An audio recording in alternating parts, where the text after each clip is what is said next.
Les journalistes accoucheurs de vérités diverses, pertinents et rusés, sans langue de bois, cultivés, nécessaires pour des journalistes.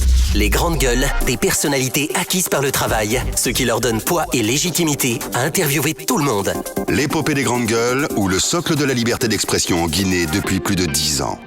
Merci à guinénews.org qui relaie, j'allais dire, cette émission, bien entendu, sur YouTube. Vous pouvez regarder les grandes gueules juste après l'émission, également sur guinée114.com. Merci à tous les auditeurs de l'intérieur qui nous suivent fidèlement depuis plusieurs années, d'ailleurs, pour comprendre le décryptage que nous faisons de cette actualité. C'est du lundi au vendredi, ici sur Radio Espace et sur Espace TV. Viol sur mineur, on en parle encore. Une fillette de 3 ans aurait été violée par un homme de la quarantaine à Kouroussa. Les faits se sont produits dans la journée de ce jeudi. L'homme en état d'ébriété aurait profité de l'absence de la mère de la victime pour l'amener dans sa chambre et abuser d'elle. Après de longs moments de recherche, l'enfant a été retrouvé dans sa chambre en train de saigner avec un tissu dans la bouche pour étouffer ses cris. Où en est-on avec cet autre cas de viol? Nous en parlons dans un instant avec notre interlocuteur du côté de Kouroussa. L'album de Alan Wali est une reconnaissance de l'artiste King Alasco vis-à-vis de son seigneur pour la réussite dans son parcours les 6 dernières années. Sous la houlette du label More Libre Prod, l'artiste se produira ce dimanche 14 février sur l'esplanade du Palais du Peuple. Ce sera un show 100% live, promettent les organisateurs. Où en est-on avec les préparatifs? L'artiste lui-même, qui est déjà dans nos locaux, sera avec nous donc dans les grandes gueules pour nous parler donc des préparatifs de ce concert. Mais d'abord, vos réactions, vous le savez, elles nous intéressent. Nous partons sur le 657 39 13 13 avec ce premier message. Bonjour Madame Hiro, pour avoir un lieu de stage, il veut dire, est devenu un grand problème en Guinée. Je tiens à vous informer que j'ai écrit une demande de stage au sein d'une clinique privée. On m'a dit besoin qu'il faut m'appeler jusqu'à présent. Bon, je ne comprends pas du tout le message. Essayez de vous appliquer. Quand c'est pas bien écrit, c'est compliqué. Nous partons avec cet autre. Bonjour les GG. Le ministre de la Justice étant avocat, connaît la loi. Cette affaire est pendante devant la justice. Il ne doit pas interférer, mais hélas, il a dû recevoir des instructions venant de Serre Touréa. C'est donc ce message n'est pas signé. Bonjour les grandes gueules, c'est Ali depuis Cancan, à l'université Julius Nyerere. Le gouverneur de la Banque centrale doit être puni. Il a commis un délit d'abus de confiance et de révolte. Nul n'est au-dessus de la loi. La loi est dure, mais c'est la loi. Il le dit donc cet auditeur qui nous écrit depuis Cancan. Bonjour les grandes gueules, c'est Silla Mamadouba. Le véritable problème de la Guinée, c'est que tous ceux qui sont chargés de chapeauter une institution de ce pays se croient immunisés et protégés. Comment peut-on aboutir à une véritable démocratie? Chaque jour, nous nous éloignons d'instaurer un État responsable de la part par l'arrogance de certains individus. Bonjour Diadia et à toute l'équipe des GG. Je me pose la question, c'est quoi cette histoire d'un mandat d'amener contre le gouverneur de la Banque centrale? Pendant ce temps, nous avons vu le communiqué du ministère de la Justice qui a porté un démenti à travers son chargé de communication, Monsieur Keita. Bon vendredi à tous. Vous venez donc d'écouter d'ailleurs l'avocat qui expliquait les circonstances de ce mandat d'amener. Bonjour les GG, vous êtes les meilleurs journalistes. C'est moi, Sadio Kolossi Diallo, depuis Brazzaville, Congo. Merci à vous. Bonjour les GG, je vous kiffe depuis Sigiri. Dites à l'Assemblée nationale de voter plus de budget pour l'éducation pour qu'on puisse avoir des cadres compétents et compétitifs à l'échelle mondiale. C'est Diallo Bouria donc qui nous écrit. Bonjour les GG, comment l'adaptation peut se faire cependant pendant que ces entreprises exigent toujours une expérience de 5 ans, et comment un étudiant fraîchement sorti d'un CFP peut avoir une telle expérience? Il s'interroge. Bonjour Madame Hiro, j'interviens, je vous jure, vous êtes dans un débat important, mais je vous dis aujourd'hui, il y a des jeunes compétents, mais ils sont minimisés. Moi, j'ai été chef de pâtissier chef de pâtisserie, sous-chef du restaurant Le Spécial avec un salaire de 900 000 par mois, et mon chef Maxime Gali qui recevait 22 millions par mois. Quelques mois après, il rentre en France. Un témoignage donc de ce compatriote.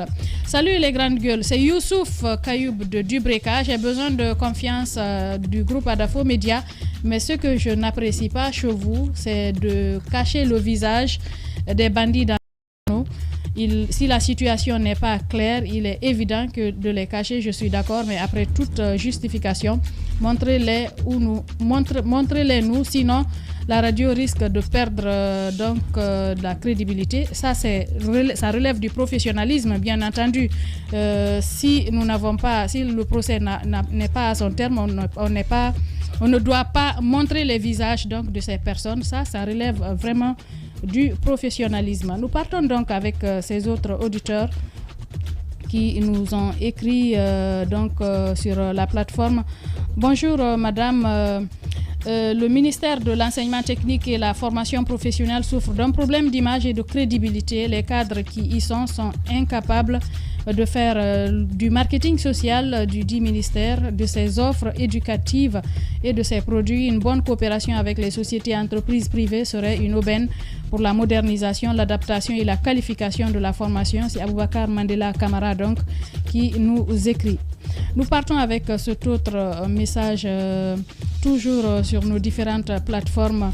Cette fois-ci, c'est Arfa Moussa Makadiabi qui nous écrit. Bonjour Madame Hiro et à toute l'équipe. Dites au groupe Sonoko que toutes les formations et visites qu'ils ont eues avec la direction de l'ONFPP, c'est sous la responsabilité du ministère de l'enseignement technique. Il serait important pour Espace d'aller vers la direction des ressources humaines du groupe Sonoko ou vers Lucien Guilao pour savoir la vérité.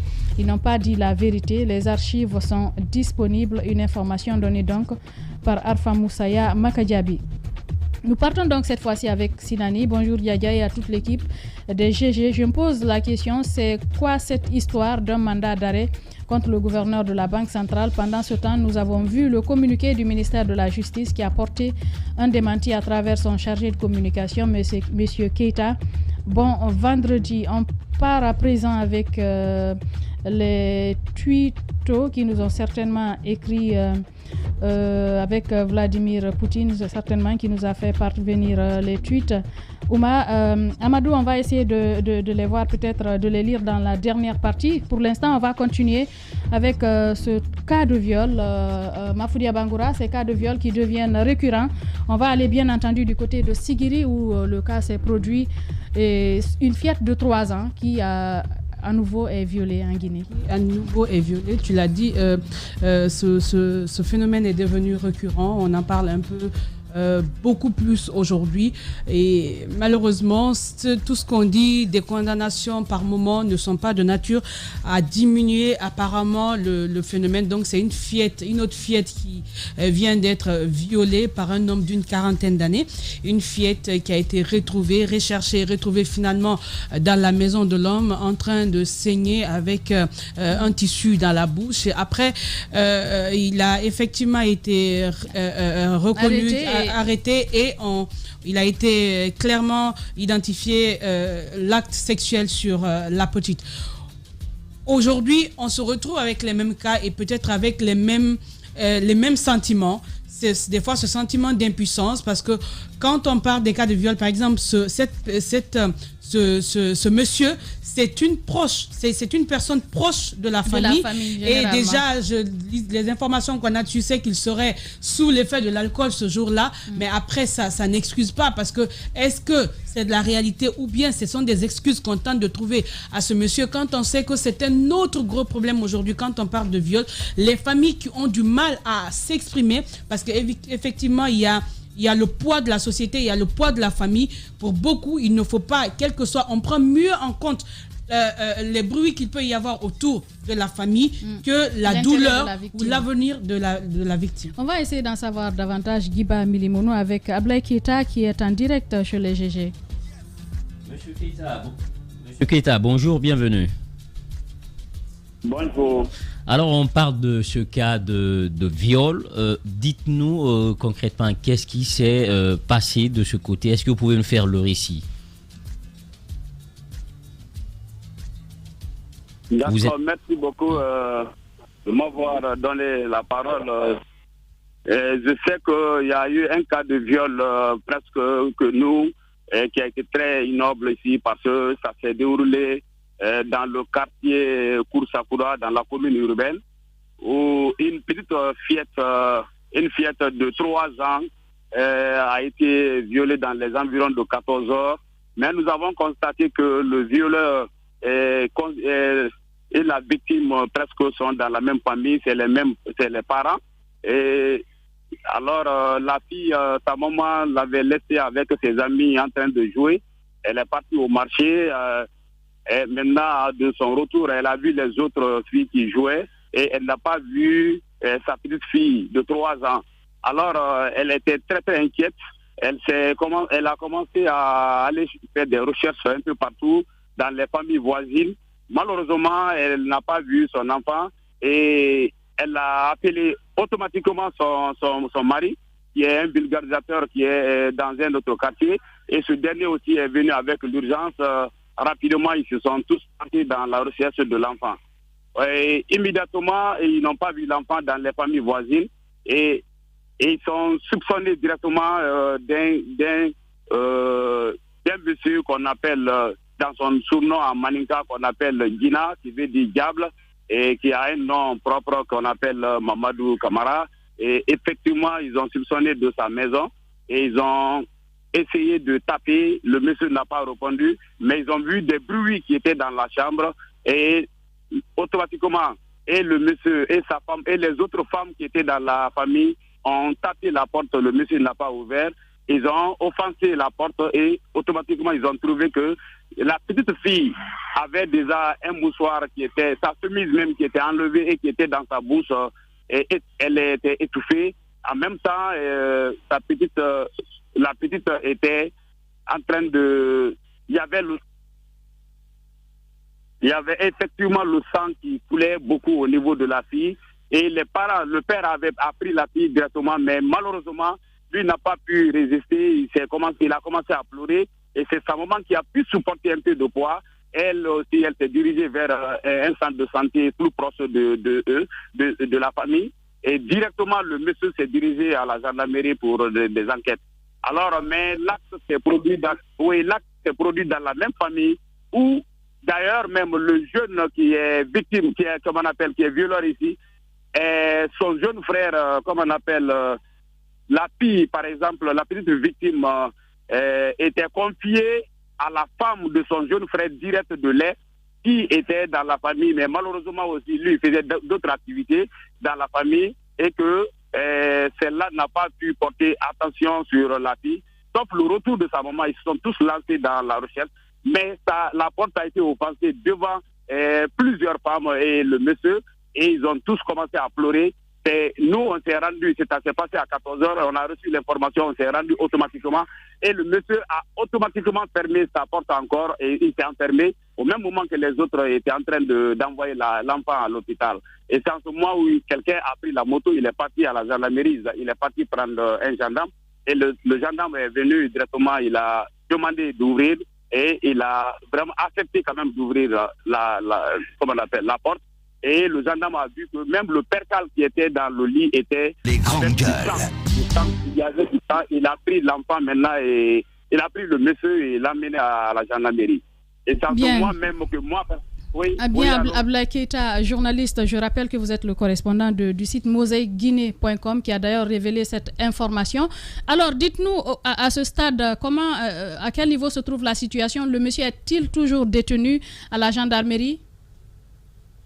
Actuellement, le monsieur est détenu aujourd'hui à la gendarmerie pour des fins d'enquête aujourd'hui. Mais sur place, là-bas, la gendarmerie avait demandé, quand je me suis déplacé, quand je me suis dirigé vers la gendarmerie, ceux-ci avaient demandé d'abord que l'enfant devait être à la gendarmerie pour avoir ici un papier de départ et pour des enquêtes, pour des soins à l'hôpital. Mais malheureusement, l'enfant était dans un état critique, très critique, parce que l'enfant ne pleurait plus, l'enfant ne parlait pas. Et l'enfant saignait beaucoup. Les parents ne pouvaient pas comprendre ça parce que c'est une famille un peu aussi analphabète. Et cette famille qui alors à l'analphabète ne pouvait pas comprendre ça. Et la gendarmerie quand même, en tant que professionnel, ils ont accepté de venir à l'hôpital pour venir voir les différentes infirmières plus le chef de centre qui étaient tous présents au centre de santé. Et il y avait près de 7 femmes infirmières qui étaient dans la salle pour s'occuper de la femme, de la fillette. Et directement, le monsieur était dans les bureaux de la gendarmerie pour des fins d'enquête. Mais on a vu que j'avais demandé à un gendarme qui est parti le prendre. Lui me dit que le monsieur est trop sous l'alcool et que vraiment, et à quelques instants même, à notre retour du centre de santé encore pour venir voir, et on a trouvé que le monsieur même avait commencé à dormir au niveau de la gendarmerie. Et ils ont dit maintenant que d'attendre un peu, ils vont continuer à faire l'enquête. Mais malheureusement, l'infirmière ou les infirmières même qui étaient sur le dossier, et plus le chef de centre, ont confirmé que l'enfant était venu dans une situation très critique parce que l'enfant n'a que 3 ans et selon son père, il n'a que 3 ans. C'est à ce moment même parlait Ablaye Keita, mais à ce jour, comment se porte la petite? Est-ce que son état, est-ce qu'elle s'est remise? L'état de la fille, au moins que nous quittions hier, le chef de centre et l'infirmière traitante de l'enfant avaient dit que l'enfant se porte bien. Ils vont continuer parce que la gendarmerie a donné leur aval de continuer le traitement et amener toujours les rapports. Mais les premiers rapports, selon le chef de centre, avait dit que vraiment l'enfant a été complètement violé et qui a été sérieusement violé, alors et qui est venu avec saignement et qu'elle est venue aussi avec du sang et aussi même il y avait même des déchets et comme on appelle, elle a même fait comment on appelle des caca ou même bien. Des caca même sur place tellement que c'était C'était tellement que c'était violent. En tout cas, Ablaye Keita, correspondant du site mosaïqueguinée.com du côté de Kouroussa, merci d'avoir répondu aux questions des grandes gueules ce matin. L'idée des grandes gueules n'est pas d'être un petit village dans sa fierté face à tous les autres journalistes qui auraient renoncé. Ce que, de plus, nous ne croyons pas. Notre idée est plutôt de faire école, d'aider tout le monde et de constituer un laboratoire utile à tout le monde. Ici commence l'actualité de la Guinée. Bienvenue chez les GG. C'est une triste réalité que nous vivons, c'est vrai, le viol, c'est une réalité et même, c'est terrible cette description qu'on vient d'écouter, Alphonse Mara. Je ne sais pas comment décrire, comment comprendre qu'un homme de cet âge-là puisse abuser d'une fillette de 3 ans. Et d'autre côté, quand Mafoudi a commencé, elle a dit que c'est devenu récurrent. Le viol n'est pas devenu récurrent, le viol est une culture en Guinée finalement. C'est ces dénonciations qui sont devenues récurrentes. Ces cas de viol que ces familles... En fait, il y a des familles qui continuent à entretenir des violeurs sous leur toit. En fait, des familles qui continuent à gérer ça à l'amiable. On ne gère pas un cas de viol à l'amiable. Le viol, c'est un crime. On vient de porter atteinte à la vie de cette petite-là. Ce qu'on vient de lui faire subir, elle va le porter toute sa vie. Pendant ce temps, ce ivrogne va juste subir sa sentence de je ne sais combien de temps. Ce matin, la famille... j'ai échangé avec le procureur de la région de Kankan, M. Kairaba Kaba, qui a contacté le juge de paix, qui n'était pas à Kouroussa, justement, qui s'y est rendu, que nous allons appeler, bien entendu, pour en savoir davantage, pour savoir qu'est-ce qui sera fait. Je sais que la procédure est déjà enclenchée à partir du moment où les OPJ se sont saisis du dossier. Oui. Il faut espérer surtout que cela puisse aller jusqu'au bout. Pour finir, aujourd'hui, c'est le cas de la petite de 3 ans. Il y a des cas où c'est des bébés qui n'ont même pas encore 1 an. Il y a des cas où c'est des jeunes filles. En fait, il n'y a plus d'âge. Il n'y a plus d'âge pour le viol. Il n'y a plus de conditions pour le viol. Les complexés qui parlaient avant de l'habillement des femmes qui poussaient au viol. Aujourd'hui, j'ai envie de les poser la question. Qu'est-ce qu'une petite fille de 3 ans quand même peut porter pour exciter un homme de cet âge-là? Les familles qui gardent les violeurs chez eux, vous êtes responsables. Les parents qui règlent ça à l'amiable, vous êtes responsables. Si aujourd'hui, on parle des cas de viol, faites la même chose, dénoncez ces cas de viol. Parce que garder ça, ça tue d'autres personnes. Et vous détruisez la vie des enfants. Allez-y, Mafoudia. Sauf que pour certains cas, c'est des parents dont on n'aurait jamais capable de faire de tels actes. Des fois, on est surpris on est étonné de ce qui se passe. Maintenant, ce qu'on peut leur demander, c'est de prendre sur eux et d'accepter de dénoncer ces gens. Et à la justice de faire mieux. Je sais qu'il y a des cas de condamnation, mais il faut en faire davantage. Et pourquoi pas renforcer la loi autour de ça, pour vraiment contraindre, si on veut, faire de telle sorte que ceux qui sont condamnés servent de leçon. C'est vraiment ce travail qu'il faut faire, sinon c'est un problème de société, les cas de viol. Toute la planète est concernée. Maintenant, ce qu'il va falloir faire, c'est de renforcer, parce qu'au-delà des viols, des situations comme ça, on a aussi des viols collectifs où c'est absurde. On a toutes sortes aujourd'hui en Guinée. Donc, renforcer la loi autour pour que l'impunité ne gagne pas le terrain, parce que c'est encore une fois l'impunité qui fait qu'il y a des récidivistes par endroit et certains qui se disent je peux le faire, je risque pas gros si je le fais. Et le plus souvent, le code pénal est clair là-dessus. Quand c'est un viol sur mineur, par exemple, un bébé de ce genre, c'est la perpétuité. C'est jusqu'à 20 ans de réclusion criminelle à perpétuité. Oui, voilà, justement, donc comme c'est justement la loi, elle est claire dessus, il faut l'appliquer. Et donc, aujourd'hui, moi, je veux plus que l'Assemblée nationale même se saisisse de cette question de viol pour qu'ils discutent sérieusement pour, si vous voulez, endurcir la peine ou endurcir la sanction vis-à-vis de ces violeurs-là. Et surtout qu'on puisse également créer des débats au sein de cette société pour pouvoir sensibiliser les gens, envoyer les parents à comprendre comment s'y prendre justement quand il y a des cas de viol pour pouvoir réagir. Par exemple, cette famille ne savait pas que quand ça se fait, il faut d'abord faire appel à la gendarmerie qui est censée pouvoir après amener l'enfant à l'hôpital pour qu'il puisse faire le suivi. À l'hôpital. Oui. Et puis peut-être par la suite déposer plainte. Oui, effectivement. Donc je comprends tout ça, mais en réalité, s'ils étaient quand même avertis à l'avance, peut-être qu'ils auraient pu mieux gérer cette situation. Mais il est important aussi que désormais, ces personnes qui font ces agissements du genre, quand on les prend, honnêtement, la sanction doit être vraiment très très dure avec eux. Il ne faut pas s'amuser avec ça. Il faut appliquer tout simplement la loi. Et au-delà du fait d'appliquer la loi, il faut également envoyer les parents aussi à sortir des arrangements au sein de la famille, à oser afficher ces injustices-là au vu de tout le monde. Oui, juste un mot. Je pense qu'au-delà de la sanction, peut-être, je suis d'accord qu'il y a l'impunité aussi. Aujourd'hui, en France, par exemple, la parole est en train de se libérer. On est en train de durcir la législation. Hier, je suivais un débat à Sciences Po, par exemple. Les étudiants ont commencé à témoigner par rapport aux attouchements, aux cas de viol et autres. Donc, ils sont harcèlement sexuel. Ils sont en train de voir dans quelle possibilité durcir la législation.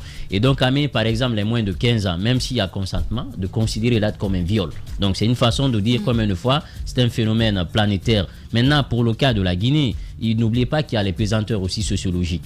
Souvent, pourquoi les familles aiment garder le silence sur la question, c'est qu'il y a le regard. Il y a le regard, par exemple, des voisins, de la société, lorsqu'on apprend que votre fille ou fillette a été violée. Donc, la famille même se dit, avec la pesanteur sociologique, les regards des autres, on se gêne, donc on préfère étouffer l'information. Donc, il faut sortir un peu de cela et libérer la parole pour pouvoir quand même mettre hors d'état de nuire ces personnes. Antoine, pour terminer. Ce qui est choquant, c'est le fait que ce soit un membre de la famille qui agisse ainsi. J'imagine juste... Il y a des pères parfois qui violent leurs filles. Il y a des oncles, des cas d'inceste. Ouais.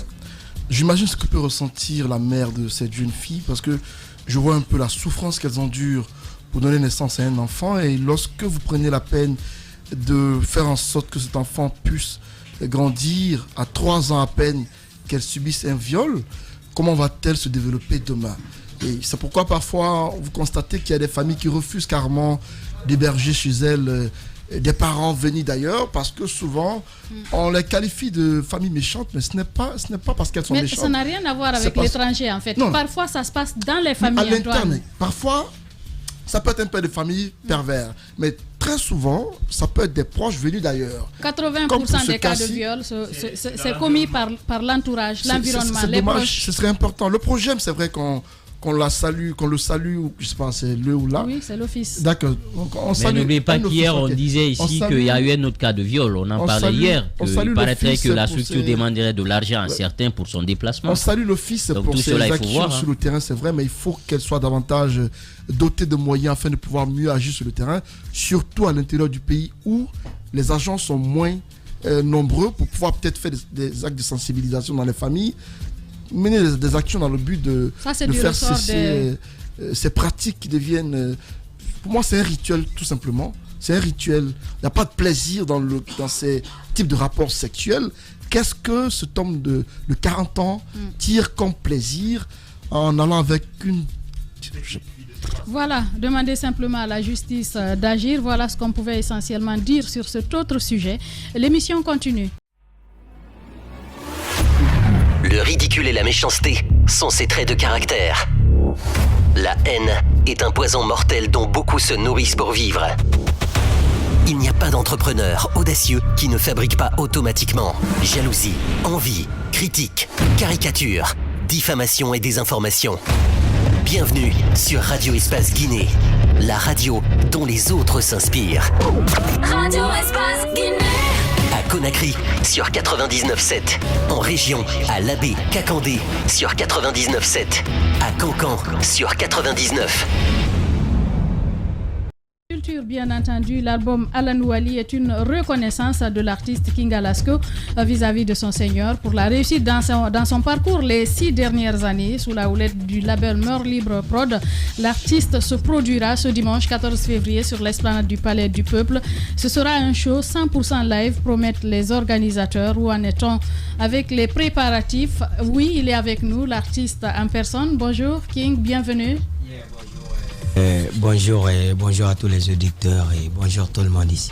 Bien, allez-y Liba. Alors King Alasco, d'abord félicitations parce que le chemin a été très long. Pour toi, le premier album, je présume 15 titres si ma mémoire est fidèle. Ça veut dire qu'il y a eu un travail en amont. Aujourd'hui, du point de vue état d'esprit, comment tu te sens à quelques jours de ton concert? Je me sens très bien déjà. On avait commencé les répètes, ça fait au moins une semaine de cela. Et je me sens très bien, j'ai la tête tranquille et j'attends les Guinéens, j'attends mes femmes pour me donner la force. Alors, Champion Youth, comme on l'appelle, aujourd'hui, il faut se dire que cet album était censé sortir depuis 2020, mais avec la Covid, l'album a dû retarder. Comment tu as pu gérer tout ça au point de vue mental? Et déjà, comme vous le savez bien, moi, mon album s'appelle déjà Lanouali. Donc, quand on avait programmé l'album pour le 19 avril, mais il y avait la pandémie qui était là. Donc, tu sais, toute chose qui t'arrive dans la vie, c'est Dieu. Et rien ne peut empêcher ça, vous comprenez un peu. Donc, ça n'a pas été facile, mais je rends gloire à Dieu et je remercie Dieu pour tout ce qu'il a fait. Alors, à quoi est-ce qu'on peut s'attendre dans ce concert? Quelle est la nouveauté? Qu'est-ce qu'on va voir ce jour qu'on n'a pas encore vu? Déjà, là, ce qu'on n'a jamais joué en concert live, ça va être la première fois pour moi de jouer là-bas en concert live. Déjà, les musiciens sont venus spécialement de Dakar pour ça. Et donc, il y aura plein de surprises et ça va être un concert live. D'accord, un album de 15 titres quand même, c'est du travail. Qu'est-ce que tu abordes dans ton album? 21, voilà, tu vois. Et qu'est-ce que tu abordes dans cet album, les thématiques et tout? L'album parle de l'éducation et ça parle des faits actuellement, de l'actualité et ça parle un peu de notre culture. Alors, il y a un fait quand même très important dedans qu'il ressort, qu'on appelle le tonko dance.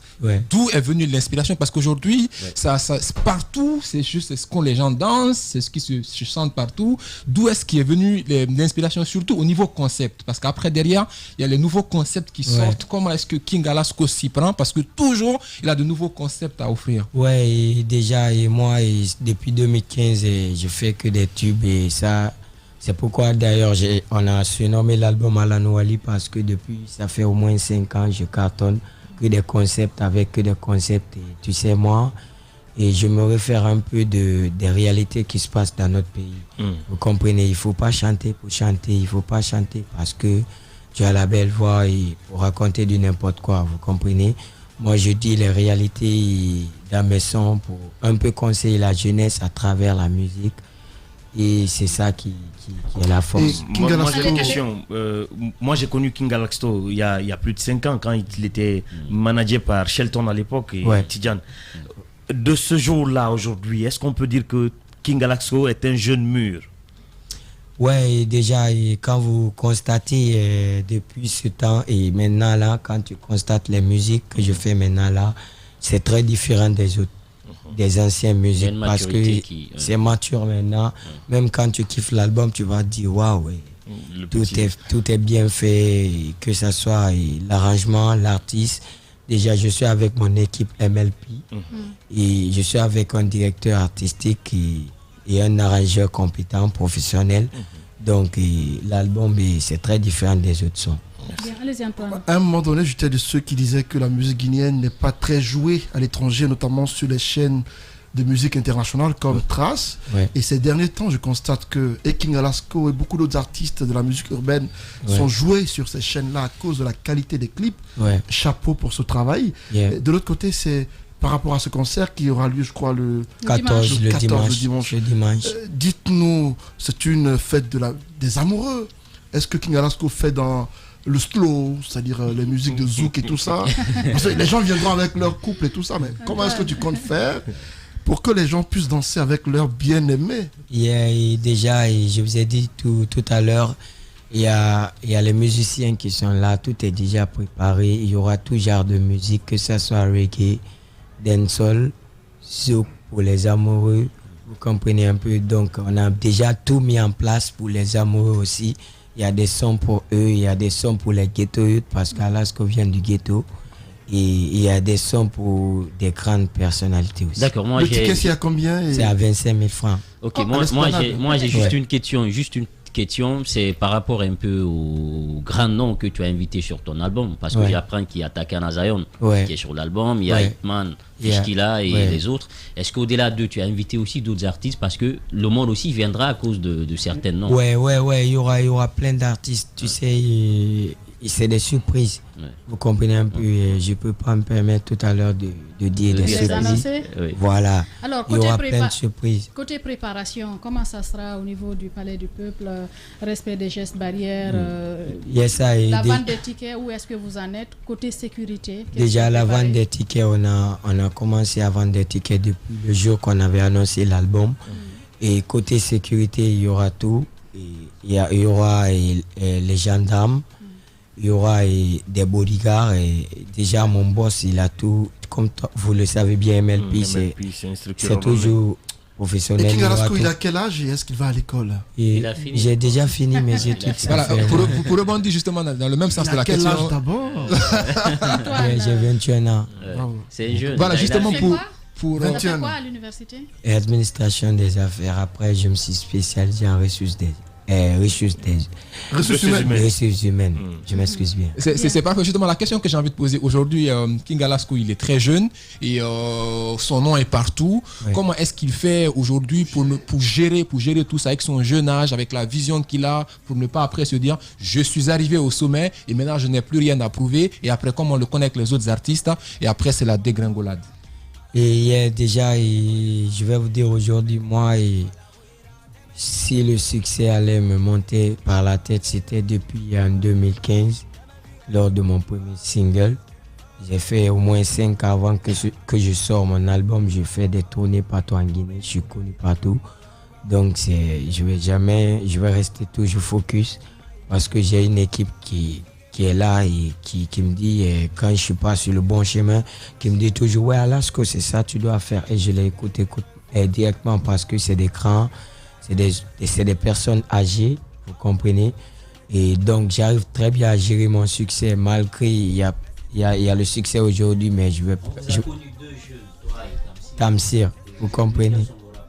Même on vient de parler tout de suite, même je peux te montrer l'appel même, tout de suite même, vous voyez. Est-ce qu'il est aussi en train de se préparer? Ouais, il est en train de se préparer. On était au studio même hier.